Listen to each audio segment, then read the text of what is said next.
नमस्कार, स्वागत है आप सभी का आवाज एट 9 में। मैं हूं कविता थपलियाल। नमस्कार, आपके साथ मैं हूं विपिन भट्ट। आगे बढ़े उससे पहले सुर्खियां। भारतीय जनता पार्टी चुनाव के वक्त सभी संभावनाओं को तराशते हुए योग्य रणनीति बनकर एक मुख्य प्रतिस्पर्धी के रूप में चुनाव लड़ेगी। मोदी सरकार के 1 साल पूरा होने से पहले बीजेपी प्रेसिडेंट अमित शाह का सबसे बड़ा इंटरव्यू। आवाज संपादक संजय पुगलिया से खास बातचीत में दिए नए राजनीतिक समीकरणों के संकेत। विपक्ष से मतभेद बुलाकर जमीन बिल पर साथ आने की अपील।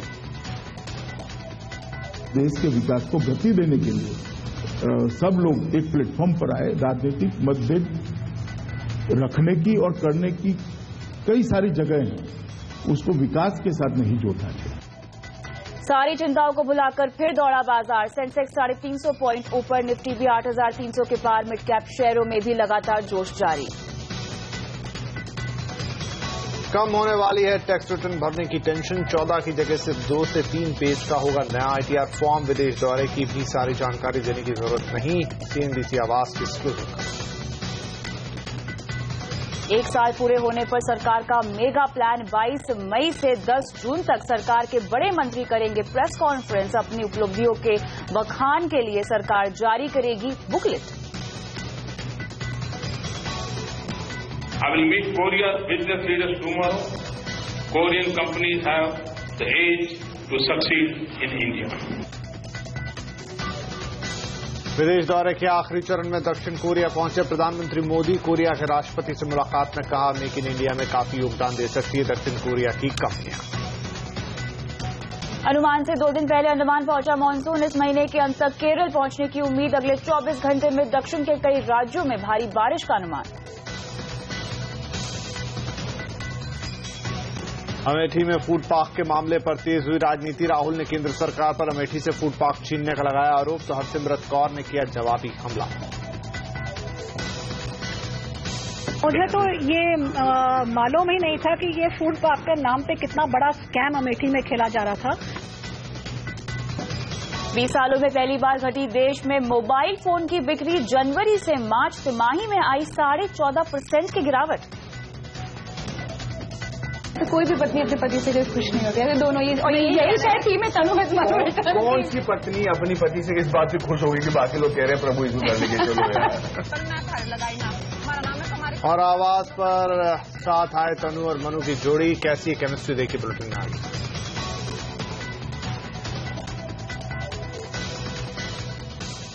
सबसे पहले बात करते हैं शेयर बाजार की, जो एक बार फिर से रफ्तार पकड़ता दिखाई दे रहा है। अच्छी खबरों के दम पर सेंसेक्स ट्रिपल सेंचुरी लगाते हुए 360 पॉइंट से ज्यादा चढ़कर आज बंद हुआ है। तो वहीं निफ्टी भी शतक लगाकर 110 पॉइंट ऊपर बंद हुआ है। मिड कैप और बैंकिंग शेयर इस तेजी के हीरो रहे हैं। बाजार की पूरी हाईलाइट्स बता रहे हैं सीएनबीसी आवाज के मार्केट एडिटर अनिल सिंघवी।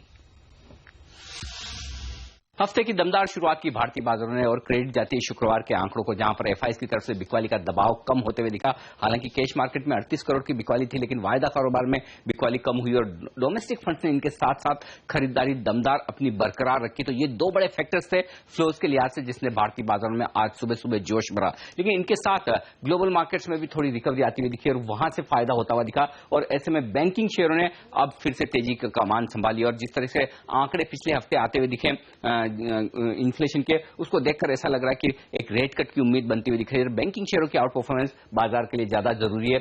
एक और बात जो पॉजिटिव बाजार के लिए दिख रही वो है रुपए की रिकवरी भी। 64 के लेवल के नीचे फिसलने के बाद लगातार 3 दिन से रुपया मजबूत होता हुआ दिख रहा है और रुपए की मजबूती भी बाजारों को पसंद आती हुई दिख रही है। और ग्लोबल मार्केट तो जाहिर सी बात है मजबूत है ही, तो यहां से भी सहारा मिलता हुआ दिख रहा है। तो ये 5 बड़े कारण थे तेजी के पीछे और यही वजह थी कि सेंसेक्स और निफ्टी दिन के हाई पॉइंट पर जाकर बंद होने में कामयाब रहे। 363 पॉइंट ऊपर सेंसेक्स, निफ्टी 111 अंक ऊपर जाकर बंद हुआ। मिड कैप और स्मॉल कैप शेयरों में भी बेहतरीन तेजी दिखी और यही वजह थी कि बढ़ने वाले शेयरों की तादाद काफी बेहतर रही कमजोर शेयरों के मुकाबले में। बैंक निफ्टी ने भी बेहतरीन प्रदर्शन किया आज के सेशन में और यहां से भी तेजी अच्छी खासी बनती हुई नजर आई।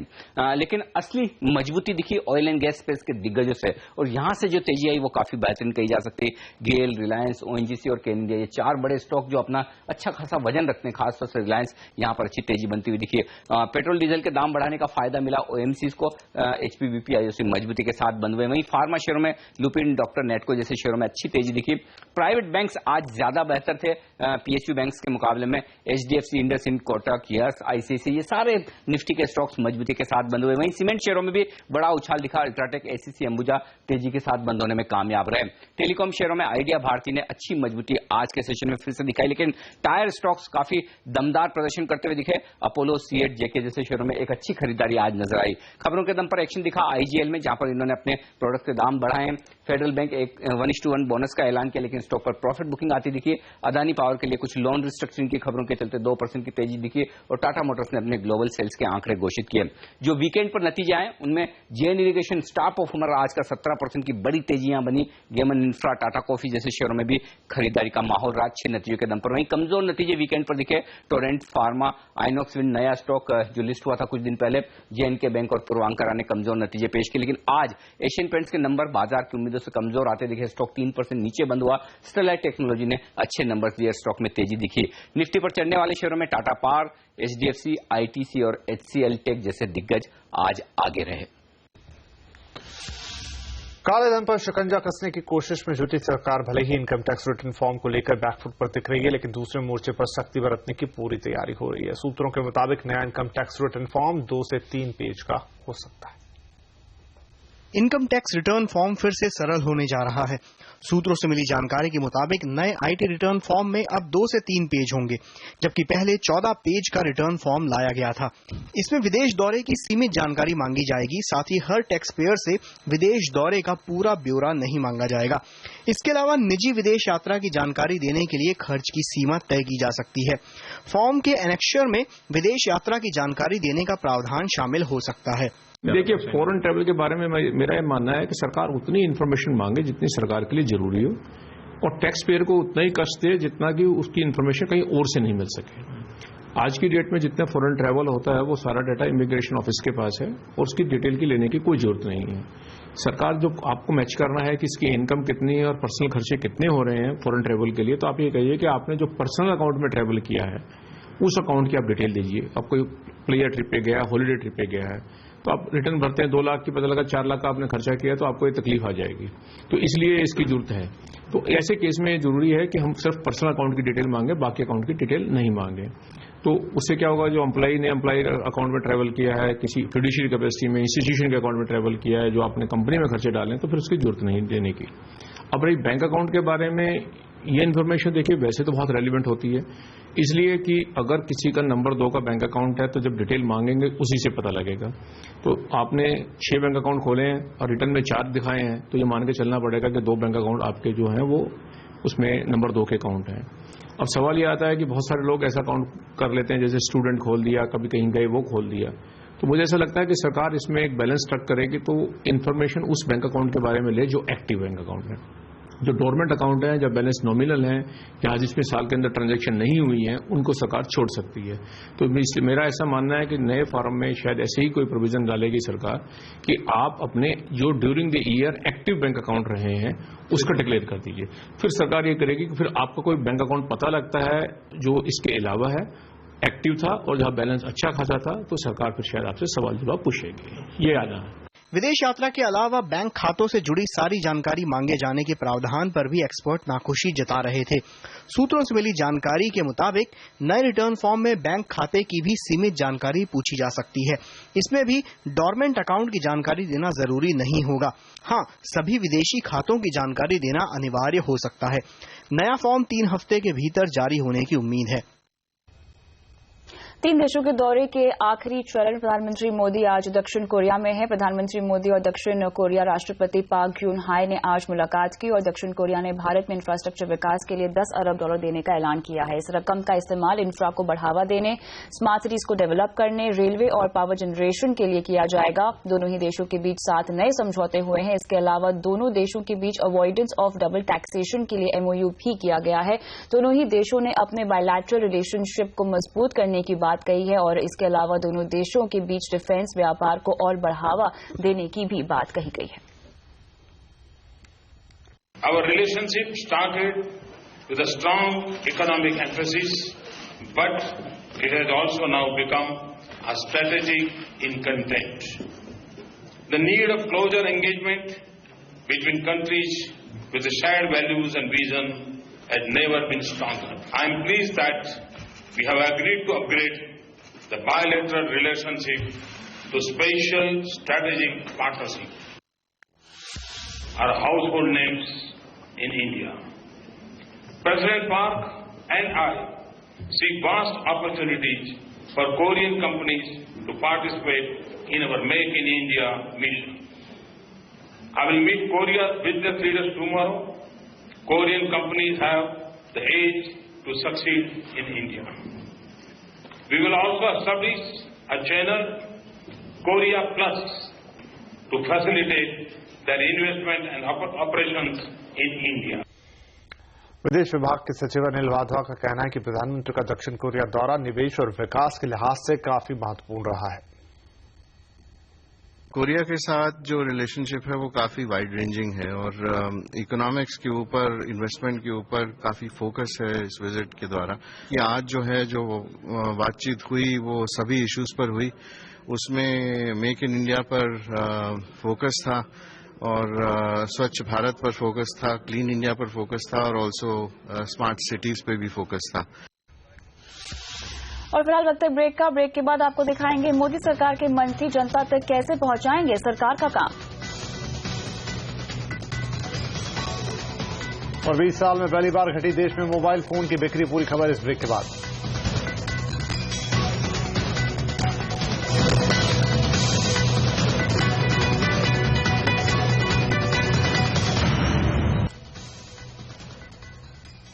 मोदी सरकार अपने 1 साल के कामकाज को अब तक जनता तक पहुंचाने की तैयारी में है। सीएनबीसी आवाज कमलेश्वर से जानकारी के मुताबिक सरकार के मंत्रियों की 22 मई से प्रेस कॉन्फ्रेंस का सिलसिला शुरू होने वाला है।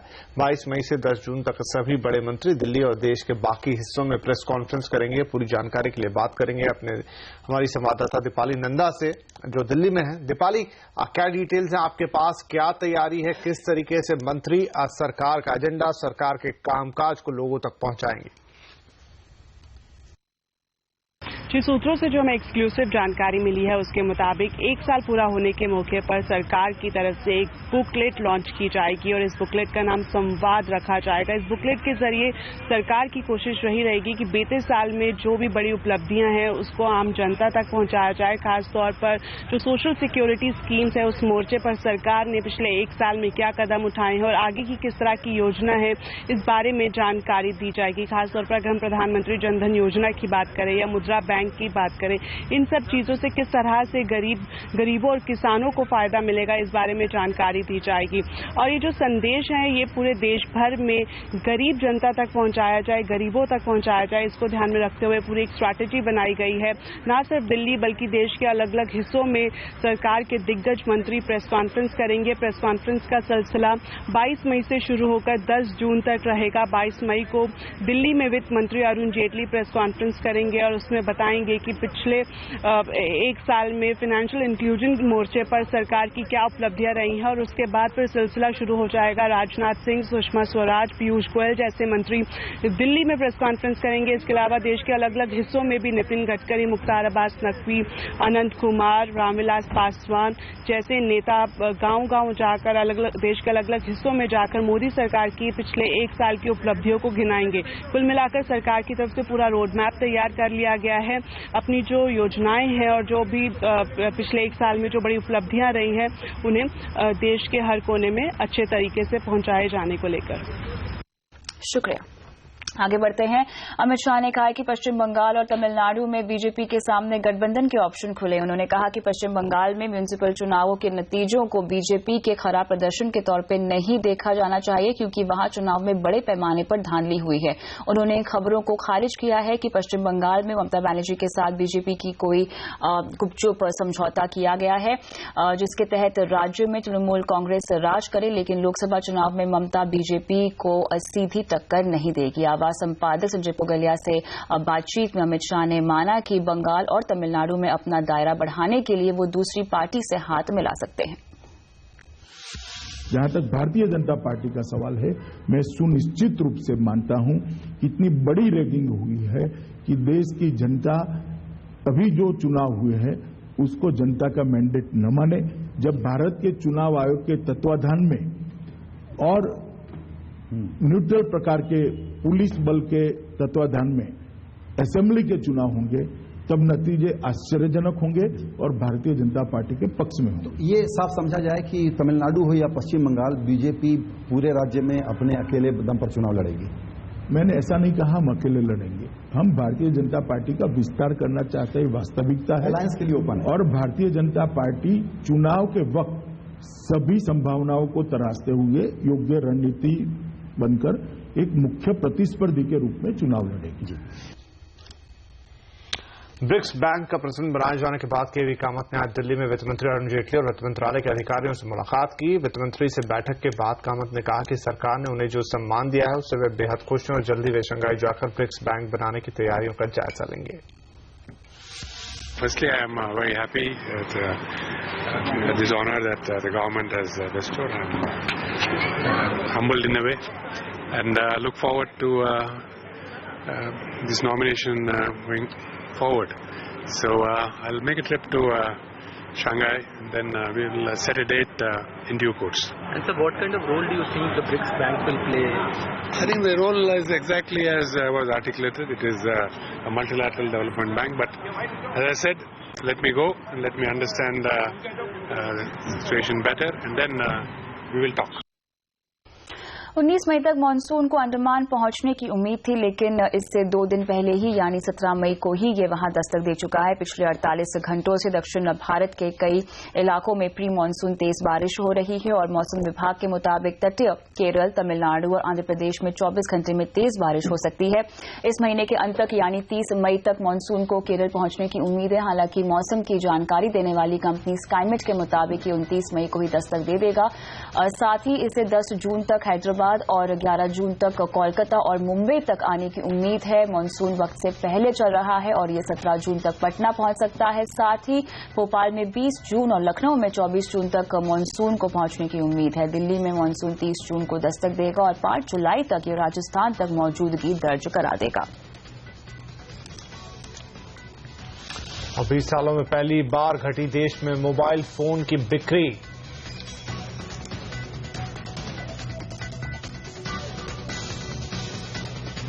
और आवाज पर साथ तनु और मनु की जोड़ी, कैसी है केमिस्ट्री, देखिए बुलेटिन में आगे।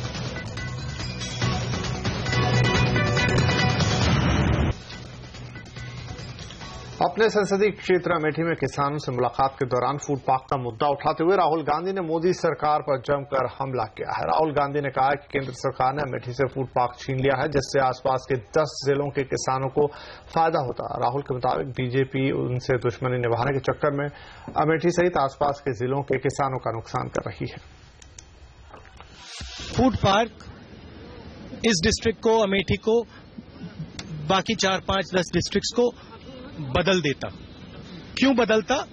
क्योंकि जो आज किसान अपना माल मंडी में बेचता है वो डायरेक्ट फैक्ट्री में बेचता, तो किसान को बहुत ज्यादा पैसा फैक्ट्री से मिलता, फायदा होता। अमेठी के फूड पार्क पर बवाल बढ़ता जा रहा है। केंद्रीय खाद्य प्रसंस्करण राज्य मंत्री हरसिमरत कौर बादल ने राहुल गांधी पर हमला बोलते हुए कहा कि अमेठी में फूड पार्क के बिजली बेचने का पार्क खोला जा रहा था। राहुल गांधी जी जो बोलते हैं आज देश की जनता को, ना ही अमेठी के लोगों को उस पर भरोसा है।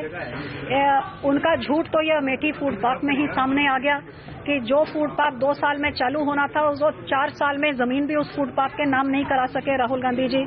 उन्हीं की सरकार थी, कोई उस फूड पार्क को आगे बढ़ाने के लिए कुछ एक कदम भी नहीं उठा सके, और जब कुछ भी नहीं कर सके तो इलेक्शन में फायदा लेने के लिए और अमेठी के किसानों को गुमराह करने के लिए अक्टूबर 2013 में एक फाउंडेशन स्टोन लगा दिया ताकि इलेक्शन में मुझे फायदा मिल जाए।